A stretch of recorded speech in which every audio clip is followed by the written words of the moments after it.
Hi all, അസ്സലാമു അലൈക്കും. Welcome back to my channel. ഇന്നത്തെ മോർണിംഗ് ഒരു സ്ലോ ആൻഡ് പീസ്ഫുൾ മോർണിംഗ് ആയിരുന്നു. അതുകൊണ്ട് തന്നെ എനിക്ക് വീഡിയോസ് എടുക്കാനും നല്ല ഇൻട്രസ്റ്റ് ഉണ്ടായിരുന്നു. അങ്ങനെ കാലത്തുള്ള മോർണിംഗ് റൊട്ടീനൊക്കെ കഴിഞ്ഞതിന് ശേഷം ഞാൻ കിച്ചണിലേക്ക് എത്തി. ഇന്ന് എൻ്റെ കിച്ചൺ ഇങ്ങനെയാണുള്ളത്. ഇന്ന് കിച്ചണിലെത്താൻ കുറച്ച് വൈകിയെങ്കിലും സ്ലോ ആയി തന്നെ കാര്യങ്ങളൊക്കെ നടന്നു. ഇന്നത്തേക്ക് ദോശയ്ക്കുള്ള മാവ് അരച്ച് വെച്ചിരുന്നു. അതുകൊണ്ട് തന്നെ ബ്രേക്ക്ഫാസ്റ്റ് എളുപ്പമായി.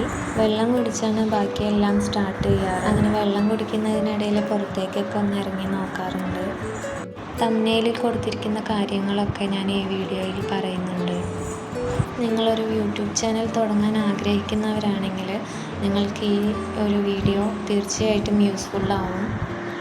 ഞാൻ എങ്ങനെയാണ് യൂട്യൂബ് ചാനൽ തുടങ്ങിയതെന്നും ചാനൽ തുടങ്ങുമ്പോൾ ഞാൻ ശ്രദ്ധിച്ച കാര്യങ്ങളും ഈ വീഡിയോയിൽ ഇൻക്ലൂഡ് ചെയ്തിട്ടുണ്ട്. അപ്പോൾ വീഡിയോ എല്ലാവരും സ്കിപ്പ് ചെയ്യാതെ തന്നെ കണ്ടു നോക്കുക. ഇടയ്ക്ക് വീഡിയോയിലുള്ള കാര്യങ്ങളും പറയാം. ചായ ഇല്ലാതെ ഒരു മോർണിംഗ് ഞങ്ങൾക്കില്ല. ചായ കുടിക്കുന്ന ശീലം നല്ലതൊന്നും അല്ലെങ്കിലും മോർണിംഗ് ഉഷാറാക്കാൻ ചായ തന്നെ വേണം. മിക്ക വീടുകളിലെയും അവസ്ഥ അങ്ങനെയൊക്കെ തന്നെ ആയിരിക്കുമെന്ന് തോന്നുന്നു. യൂട്യൂബിലെ വീഡിയോസൊക്കെ കണ്ടു തുടങ്ങി യൂട്യൂബിനെ അറിഞ്ഞു തുടങ്ങിയ ശേഷമാണ് എനിക്കിതുപോലെയൊക്കെ ചാനൽ തുടങ്ങിയാലോ എന്നുള്ള ആഗ്രഹം ഉണ്ടായത്. പിന്നെ ഞാൻ അതിനു പുറകിലായിരുന്നു. എങ്ങനെയൊക്കെ ചാനൽ തുടങ്ങാൻ പറ്റുമോ, എങ്ങനെ തുടങ്ങും, എവിടെ നിന്ന് തുടങ്ങും, എന്താണ് ഇതിനെ കൊണ്ടുള്ള ബെനിഫിറ്റ് എന്നൊക്കെ സെർച്ച് ചെയ്ത് മനസ്സിലാക്കിയിരുന്നു. പിന്നീട് എവിടെയോ ഞാൻ എന്നോട് തന്നെ പറഞ്ഞു, ഇതെനിക്ക് പറ്റില്ല, എന്നെക്കൊണ്ട് പറ്റില്ല, അങ്ങനെയൊക്കെ. ഞാനത് അവിടെ വിട്ടു. എന്നാലും ഉള്ളിൽ തന്നെ ഉണ്ടായിരുന്നു ആ ആഗ്രഹം. ചായ ആറ്റിയെടുക്കുമ്പോഴുള്ള ഈ സൗണ്ട് എനിക്ക് വലിയ ഇഷ്ടമാണ്. ചില നാച്ചുറൽ സൗണ്ടൊക്കെ ഞാനിതിൽ ഉൾപ്പെടുത്തിയിട്ടുണ്ട്. നിങ്ങൾക്കതെല്ലാം ഇഷ്ടമാവുകയാണെന്നുണ്ടെങ്കിൽ കമൻറ്റിൽ പറയണേ. പിന്നെ ഞാൻ വീട്ടുകാരോടും ഹസ്ബൻഡിനോടൊക്കെ ചോദിച്ചിരുന്നു ചാനൽ തുടങ്ങുന്നതിനെ കുറിച്ചുള്ള അഭിപ്രായം. അവരൊക്കെ നല്ല സപ്പോർട്ടായിരുന്നു.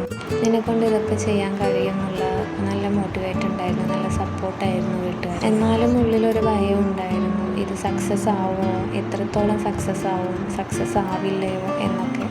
അതിനെക്കുറിച്ച് ആലോചിച്ച് പേടി കൊണ്ടാണോ മടി കൊണ്ടാണോ എന്ന് എന്തൊക്കെയോ ന്യായങ്ങൾ ഞാൻ തന്നെ കണ്ടെത്തി. പയ്യെ ഞാനത് ചാനൽ തുടങ്ങാനുള്ള ആഗ്രഹം നീക്കി വയ്ക്കാൻ തുടങ്ങി. അങ്ങനെ ഇരിക്കുമ്പോഴാണ് എൻ്റെ ഒരു ഫ്രണ്ട് യൂട്യൂബ് ചാനൽ തുടങ്ങുന്നതും വീഡിയോസൊക്കെ അപ്ലോഡ് ചെയ്യുന്നതും. അങ്ങനെ ഞാനും വിചാരിച്ചു ഞാനും തുടങ്ങാം, എന്തെങ്കിലും സംശയം ഉണ്ടെങ്കിൽ അവളോടൊക്കെ ചോദിക്കാമല്ലോ എന്നൊക്കെ. എന്നിട്ടും തുടങ്ങിയില്ല. പിന്നെ സമയവും സാഹചര്യവും ഒക്കെ വന്നു. പിന്നെ അങ്ങനെ ഞാൻ സ്വയം തീരുമാനിച്ച് മുന്നോട്ടിറങ്ങി. അങ്ങനെ ഞാനൊരു ചാനൽ തുടങ്ങി. അങ്ങനെയാണ് ഞാൻ യൂട്യൂബ് സ്റ്റാർട്ട് ചെയ്യുന്നത്. ചിലരൊക്കെ പറയുന്നത് പോലെ യൂട്യൂബിൽ നിന്നും ഏണിങ്സ് ഉണ്ടാക്കാമെന്ന് എനിക്കറിയില്ല എന്നൊന്നും ഞാൻ പറയില്ല. എനിക്കറിയായിരുന്നു ഏണിങ്സ് ഉണ്ടാക്കാൻ നല്ലൊരു പ്ലാറ്റ്ഫോമാണിത്. ചാനൽ തുടങ്ങുന്നതിനെക്കുറിച്ചുള്ള ഒരുപാട് വീഡിയോസ് ഞാൻ കണ്ടിരുന്നു, അതിനെക്കുറിച്ച് A to Z മനസ്സിലാക്കാൻ വേണ്ടി. അങ്ങനെയായിരുന്നു ഞാൻ ഒരുപാട് കാര്യങ്ങൾ മനസ്സിലാക്കിയത്. ഇപ്പോഴും മനസ്സിലാക്കിക്കൊണ്ടിരിക്കുന്നത് അങ്ങനെ തന്നെയാണ്. പിന്നെ അങ്ങനെ ഞാൻ ഓരോ വീഡിയോസായി അപ്ലോഡാക്കി തുടങ്ങി. ശരിക്കും പറഞ്ഞാൽ എനിക്ക് ടൈം ഉണ്ടായിരുന്നതേ ഇല്ല. ഒരു ബിഗിനർ ആയതുകൊണ്ട് അതിൻ്റേതായ മിസ്റ്റേക്കുകളും കാര്യങ്ങളും, പിന്നെ എൻ്റെ മോന് 6-7 മാസം മാത്രമേ അന്ന് പ്രായം ഉണ്ടായിരുന്നുള്ളൂ. അതുകൊണ്ട് തന്നെ വീഡിയോസൊക്കെ വളരെയധികം കുറവായിട്ടായിരുന്നു ഇട്ടിട്ടുണ്ടായിരുന്നത്. ചാനലിന് വേണ്ടി സമയം കണ്ടെത്തുന്നവരാണെങ്കിൽ ചാനൽ തീർച്ചയായും ക്ലിക്കാവും. അങ്ങനെ നിങ്ങളും ചാനലൊക്കെ തുടങ്ങാൻ ആഗ്രഹിച്ച് അത് മാറ്റി വെച്ചിരിക്കുന്ന ആളാണെങ്കിൽ മടി മാറ്റി വെച്ച ഒരു ചാനൽ നിങ്ങൾക്കും തുടങ്ങാം. സാധാരണക്കാർക്ക് പ്രയോജനമാകുന്ന രീതിയിൽ ചെറുതല്ലാത്തൊരു തുക കിട്ടുമെന്ന് വിശ്വസിച്ച് മുന്നോട്ട് പോകാം. ഏണിങ്സ് ആഗ്രഹിക്കുന്നവരാണെങ്കിൽ അങ്ങനെ, അല്ലെങ്കിൽ ഫ്രെയിമിന് വേണ്ടിയാണെങ്കിലും നിങ്ങൾക്കത് സാധിക്കും. ഞാൻ എങ്ങനെയാണ് യൂട്യൂബ് ചാനൽ തുടങ്ങിയത് എന്നുള്ള സ്റ്റോറി ഇവിടെ പറഞ്ഞു കഴിഞ്ഞു. ഇനി യൂട്യൂബ് ചാനൽ തുടങ്ങാൻ എന്തൊക്കെ നമ്മൾ ശ്രദ്ധിക്കണം, അല്ലെങ്കിൽ എന്തൊക്കെയാണ് അറിഞ്ഞു വെക്കേണ്ടത് എന്നത് ചെറുതായിട്ട് പറഞ്ഞു തരാം. ഞാൻ മനസ്സിലാക്കിയ രീതിയിൽ, ഒരു ബിഗിനർക്ക് മനസ്സിലാവാൻ പറ്റുന്ന രീതിയിലാണ് ഞാൻ പറയുന്നത്. പ്രൊഫഷണൽ ആയിട്ടുള്ള രീതിയിലൊന്നുമല്ല ഞാൻ പറയുന്നത്. അങ്ങനെയൊക്കെ അറിയണമെന്നുണ്ടെങ്കിൽ ഏതെങ്കിലും ടെക് വീഡിയോസ് സെർച്ച് ചെയ്താൽ മതി. അതിലൊരുപാട് വീഡിയോസ് കിട്ടും. A to Z അതിൽ മനസ്സിലാക്കാൻ പറ്റും. ഓക്കെ, അപ്പോൾ അതിലൂടെയാണ് ഞാനും മനസ്സിലാക്കിയത്. യൂട്യൂബ് ചാനൽ തുടങ്ങാൻ സാധാരണ ഒരു ആൻഡ്രോയിഡ് ഫോൺ തന്നെ ധാരാളമാണ്. മിക്ക ആളുകളും ഐഫോൺ വേണ്ടേ, ഒരുപാട് പണം ആവില്ലേ എന്നൊക്കെ ചിന്തിക്കുന്നവരുണ്ട്. അതൊന്നും വേണ്ട. നമ്മളൊരു ബിഗിനറാണ്. അതുകൊണ്ട് തന്നെ കയ്യിൽ ഏത് ഫോണാണോ ഉള്ളത് അത് വെച്ച് സ്റ്റാർട്ട് ചെയ്യാവുന്നതാണ്. പതിയെ പതിയെ ഡെവലപ്പ് ആവുന്നതിനനുസരിച്ച് ചേഞ്ചസ് കൊണ്ടുവന്നാൽ മതിയാവും. വീഡിയോസ് എടുക്കുമ്പോൾ ക്ലാരിറ്റി ശ്രദ്ധിച്ചാൽ മതി. പിന്നെ പറയാനുള്ള മെയിൻ പോയിൻ്റ് നമുക്ക് ചുറ്റുമുള്ളവരുടെ പരിഹാസമാണ്. പല കമൻസായിട്ടും വരും.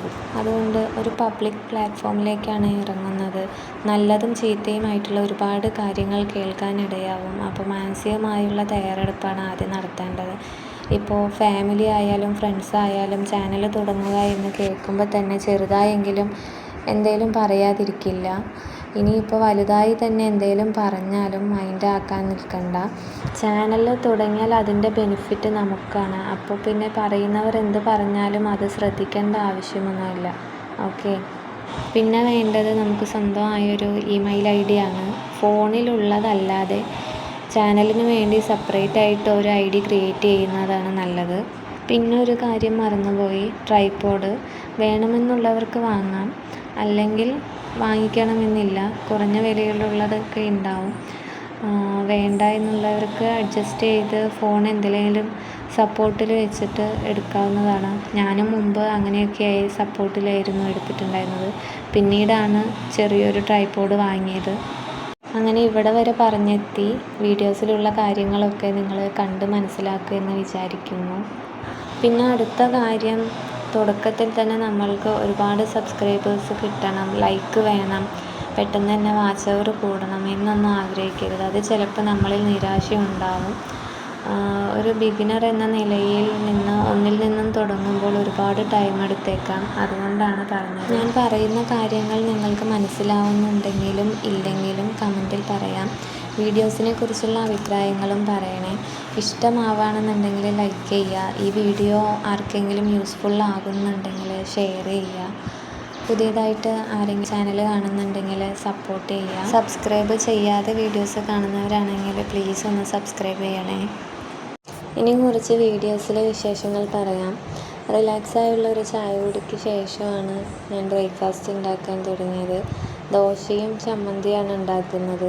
അതുകൊണ്ട് തന്നെ ഇന്ന് സ്ലോ ആയിട്ടും പെട്ടെന്ന് തന്നെ കാര്യങ്ങളൊക്കെ സെറ്റാക്കി. മോൾക്ക് സ്കൂളിലേക്ക് ലഞ്ചൊന്നും കൊണ്ടുപോകണ്ട. ഉച്ചയ്ക്ക് കഴിക്കാൻ ഇങ്ങോട്ട് വരാറാണ് പതിവ്. അതുകൊണ്ട് സമാധാനമായിട്ട് ലഞ്ചൊക്കെ ഒരുക്കിയാൽ മതി. യൂട്യൂബ് ചാനൽ തുടങ്ങുന്നതിനെക്കുറിച്ചുള്ള കാര്യങ്ങൾ ഈ വീഡിയോയിൽ ഉൾപ്പെടുത്തിയത് നിങ്ങളെ ആരെങ്കിലും ബോറാക്കിയോ? ചിലർക്കെങ്കിലും യൂസ്ഫുൾ ആവുമെന്ന് കരുതിയാണ് ഞാൻ പറഞ്ഞത്. നമുക്ക് മുന്നേറാൻ ഒരു ചാൻസ് ഉണ്ടെങ്കിൽ തീർച്ചയായും അത് നമ്മൾ പ്രയോജനപ്പെടുത്തുക തന്നെ വേണം. പിന്നീട് അത് ഓർത്ത് വിഷമിക്കേണ്ടല്ലോ. 1K സബും 4000 വാച്ച് അവറും എന്നത് പെട്ടെന്ന് ഉണ്ടാവണമെന്നില്ല, ടൈം എടുക്കും. അതുകൊണ്ട് കിട്ടുന്ന ടൈം നമ്മൾ യൂസ്ഫുൾ ആക്കാൻ നോക്കുക എന്നതാണ് പ്രധാനം.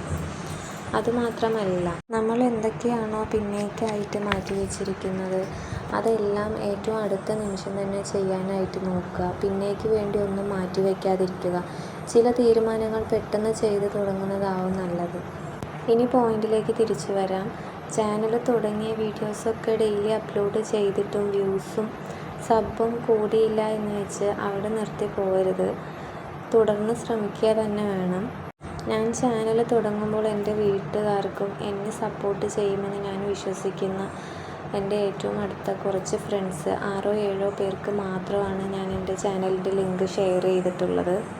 ടോട്ടൽ 10 സബ്ബായിരുന്നു തുടങ്ങുമ്പോൾ ഉണ്ടായിരുന്നത്. ഇപ്പോൾ 500 എത്താറായിരിക്കുകയാണ്. 500 സബ് ഇത് വലിയ കാര്യമാണോ എന്ന് ചിലരെങ്കിലും ചിന്തിക്കും. പക്ഷേ എന്നെ സംബന്ധിച്ചിടത്തോളം ഇത് വലിയൊരു കാര്യം തന്നെയാണ്. എൻ്റെ ചാനൽ സബ്സ്ക്രൈബ് ചെയ്തും എൻ്റെ വീഡിയോസൊക്കെ കണ്ട് സപ്പോർട്ട് ചെയ്ത് ഞാൻ അറിയാതെ എൻ്റെ കൂടെ നിൽക്കുന്നവർക്ക് ഒരുപാട് താങ്ക്സ് സപ്പോർട്ട് ചെയ്യുന്നതിന്. ഇനി മുന്നോട്ടും ഇതുപോലെ തന്നെ സപ്പോർട്ട് എനിക്ക് വേണം. ചാനൽ തുടങ്ങിയാൽ ആദ്യത്തെ കടമ്പ 1000 സബും 4000 വാച്ച് അവറും കംപ്ലീറ്റ് ആക്കുക എന്നുള്ളതാണ്. ഷോർട്സ് ആയിട്ട് ഡെയിലി വീഡിയോസ് അപ്ലോഡ് ചെയ്താൽ പെട്ടെന്ന് തന്നെ സബ് കൂടാൻ ചാൻസ് ഉണ്ട്. വാച്ച് അവർ കൂടണമെങ്കിൽ ലോങ് വീഡിയോസ് തന്നെ അപ്ലോഡ് ചെയ്യണം. ഇതിനു വേണ്ടി നമ്മൾ ആദ്യം കോണ്ടൻ്റാണ് സെലക്ട് ചെയ്യേണ്ടത്. നമ്മളുടെ കോണ്ടൻറ്റ് ആളുകളിലേക്ക് എത്രത്തോളം ശ്രദ്ധിക്കപ്പെടും, എത്രത്തോളം മുന്നോട്ട് പോകും എന്നുള്ളതിനെക്കുറിച്ചുള്ള ഒരു ധാരണ നമുക്ക് വേണ്ടത് മസ്റ്റാണ്. ഷോർട്സിന് വേണ്ടി എടുക്കുന്ന വീഡിയോസ് വെർട്ടിക്കലായും ലോങ് വീഡിയോസിന് വേണ്ടി എടുക്കുന്നത് ഹൊറിസോണ്ടലായുമാണ് വീഡിയോസായിട്ട് എടുക്കേണ്ടത്. പിന്നെ വീഡിയോസ് അപ്ലോഡ് ചെയ്യുമ്പോൾ ചില ഇഷ്യൂസ് കാണിക്കാറുണ്ട്. ഒന്ന് കോപ്പിറൈറ്റ് ഇഷ്യൂ, പിന്നെ കോപ്പിറൈറ്റ് സ്ട്രൈക്ക്. കോപ്പിറൈറ്റ് ഇഷ്യൂ നമുക്ക് യൂട്യൂബ് തരുന്നത് മറ്റെവിടെ നിന്നെങ്കിലും വീഡിയോയ്ക്ക് വേണ്ടി സോങ് ആഡ് ചെയ്ത് യൂട്യൂബിലേക്ക് അപ്ലോഡ് ചെയ്യുമ്പോഴാണ്. മാക്സിമം യൂട്യൂബിൽ നിന്നും തന്നെ സോങ് സെലക്ട് ചെയ്യാൻ നോക്കുക. യൂട്യൂബിൽ നിന്നും സോങ് എടുത്താലും ചിലതിലെല്ലാം ചില മ്യൂസിക്കിലൊക്കെ കോപ്പിറൈറ്റ് വരാറുണ്ട്. അത് നമ്മൾ ശ്രദ്ധിച്ചാൽ മതിയാവും. കോപ്പിറൈറ്റ് വലിയ വിഷയമുള്ളതല്ല, പക്ഷേ കോപ്പിറൈറ്റ് സ്ട്രൈക്ക് എന്നുള്ളത് വലിയൊരു വിഷയമാണ്. സ്ട്രൈക്ക് കിട്ടിക്കഴിഞ്ഞാൽ പിന്നെ നമ്മളുടെ ചാനലിൽ നമുക്കൊന്നും ചെയ്യാൻ കഴിയില്ല. ഒരു സ്ട്രൈക്ക് നിലനിൽക്കുമ്പോൾ തന്നെ വീണ്ടും ഒരു സ്ട്രൈക്ക് കൂടി കിട്ടുകയാണെന്നുണ്ടെങ്കിൽ ചാനൽ തന്നെ നഷ്ടമായി പോകും. സ്ട്രൈക്കിൻ്റെ കാലാവധി എന്ന് പറയുന്നത് 90 ദിവസമാണ്. ഇത് ക്ലിയർ ചെയ്യാൻ വേണ്ടി കോപ്പിറൈറ്റ് സ്കൂൾ എന്നത് കംപ്ലീറ്റ് ചെയ്ത് കൊടുക്കേണ്ടതായിട്ടുണ്ട്. അപ്പോൾ സ്ട്രൈക്ക് കിട്ടാതെ പ്രത്യേകം ശ്രദ്ധിക്കേണ്ടതാണ്. പിന്നെ സ്ട്രൈക്ക് കിട്ടിയിട്ടുണ്ടെങ്കിൽ ആ ഒരു ഇമെയിൽ ID യൂസ് ചെയ്ത് മറ്റൊരു ചാനൽ ക്രിയേറ്റ് ചെയ്യാനും കഴിയില്ല. ആ ഒരു ഇമെയിൽ ID ലിങ്കായിട്ടുള്ള ഫോൺ നമ്പറോ അല്ലെങ്കിൽ മറ്റേതെങ്കിലും ഇമെയിൽ ID ഉണ്ടെങ്കിലും അത് വെച്ച് ഒരു ചാനൽ ക്രിയേറ്റ് ചെയ്യാൻ കഴിയില്ല. എൻ്റെ ചാനലിനും ഒരു സ്ട്രൈക്ക് കിട്ടിയിരുന്നു. ബട്ട് ഞാനത് സ്കൂൾ കംപ്ലീറ്റ് ആക്കി സ്ട്രൈക്ക് പീരീഡ് കഴിയുന്നത് വരെ കാത്തിരുന്നു. അതിനെക്കുറിച്ച് മുമ്പ് ഞാനൊരു വീഡിയോ ചെയ്തിട്ടുണ്ട്. കാണാത്തവരുണ്ടെങ്കിൽ കണ്ടു നോക്കൂ. പിന്നെ ശ്രദ്ധിക്കേണ്ട കാര്യം റീയൂസ്ഡ് കോണ്ടൻ്റ് ആണ്. റീയൂസ്ഡ് കോണ്ടൻ്റ് എന്ന് പറഞ്ഞാൽ റീയൂസ്ഡ് വീഡിയോസാണ്. മറ്റാരെങ്കിലും ക്രിയേറ്റ് ചെയ്ത വീഡിയോസ് നമ്മളുടെ ചാനലിൽ നമ്മൾ അപ്ലോഡ് ചെയ്യുമ്പോൾ വരുന്നതാണ്. അത് മോണിറ്റൈസേഷൻ ആ ഒരു സമയത്ത് മോണിറ്റൈസേഷൻ ക്രൈറ്റീരിയ ഇനേബിൾ ആയി എന്ന് വരില്ല. അതുകൊണ്ട് മാക്സിമം മറ്റാരുടെയും വീഡിയോസ് നമ്മളുടെ ചാനലിലേക്ക് അപ്ലോഡ് ചെയ്യാതിരിക്കാൻ ശ്രദ്ധിക്കുക. മാക്സിമം നമ്മളുടേതായിട്ടുള്ള വീഡിയോസ് തന്നെ എഡിറ്റ് ചെയ്ത് അപ്ലോഡ് ചെയ്യാൻ ശ്രദ്ധിക്കുക. പിന്നെ മോണിറ്റൈസേഷൻ എന്ന് പറയുന്നത് 1K സബും 4000 വാച്ച് ടൈമും കംപ്ലീറ്റ് ആക്കുമ്പോൾ ചെയ്തു കൊടുക്കേണ്ട ഒന്നാണ്. ചുരുക്കി പറയുന്നത് കൊണ്ട് തന്നെ ഡീറ്റെയിൽഡ് ആയിട്ടൊന്നും പറയുന്നില്ല. ഇനി ഈ വീഡിയോൻ്റെ കണ്ടിന്യൂവേഷൻ വേണമെന്നുണ്ടെങ്കിൽ കമൻറ്റിൽ പറഞ്ഞാൽ മതി. നെക്സ്റ്റ് വീഡിയോയിൽ ഡീറ്റെയിൽഡ് ആയിട്ട് പറയാൻ നോക്കാം. അങ്ങനെ എല്ലാം പറഞ്ഞു തീർന്നതിൻ്റെ ഇടയിൽ എൻ്റെ ബ്രേക്ക്ഫാസ്റ്റിൻ്റെ കാര്യങ്ങളൊക്കെ സെറ്റായി. ദോശ റെഡിയായി. അതിന് സൈഡായി ചമ്മന്തിയും പിന്നെ ഇഡ്ഡലിപ്പൊടിയും ഉണ്ടായിരുന്നു. അതും കൂട്ടി ഇക്കാക്കും മോൾക്കും കഴിക്കാൻ കൊടുത്തു.